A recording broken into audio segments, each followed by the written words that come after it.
rénovation de la sacristie de la basilique Notre-Dame-du-Port s'annonçait légère. C'était sans compter la découverte de précieux ornements sous l'enduit de ses murs. La ville de Clermont a réagi assez rapidement après les découvertes des archéologues. Il y avait des peintures murales. Ils nous ont mandaté pour faire une étude sur la sacristie parce qu'à l'origine elle devait juste être repeinte.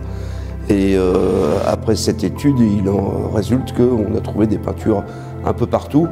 Et la ville de Clermont a réussi à dégager des fonds ainsi que la DRAC pour nous permettre d'intervenir dessus et de les faire perdurer et de les présenter au public. Il y a eu plusieurs campagnes de peinture décorative. On dégage couche par couche pour trouver l'historique de toutes ces modifications esthétiques en fait.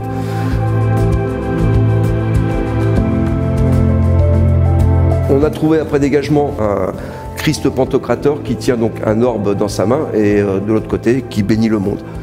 Si vous vous approchez, vous verrez qu'à l'intérieur du globe, il y a une représentation du monde. On voit un personnage et puis une petite maison. On est tombé sur des frises qui sont de très très bonne facture. Une bande périphérique, donc on appelle ça des rinceaux, c'est des motifs végétaux qui sont là, c'est ornemental et décoratif.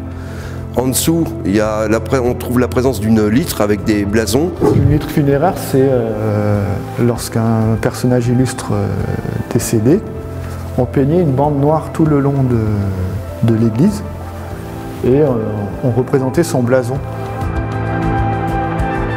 Un blason qui peut permettre de dater précisément ce décor ancien. Autre trouvaille surprenante pour les restaurateurs, des graffitis blasphématoires, réalisés vers 1600 par des apprentis curés qui nous révèlent que le bedeau d'alors n'était qu'un gros ballot, attendu visiblement par le diable. Donc c'est possible que ce soit d'éventuels élèves qui aient écrit ça, en sachant que ça allait après être masqué ou maçonné par un meuble, etc.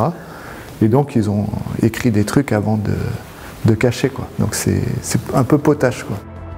Notre basilique a bien gardé le secret jusqu'à aujourd'hui où il y a prescription. Nous pourrons donc bientôt lire de nos propres yeux l'Occitan ancien de ses savoureux écrits.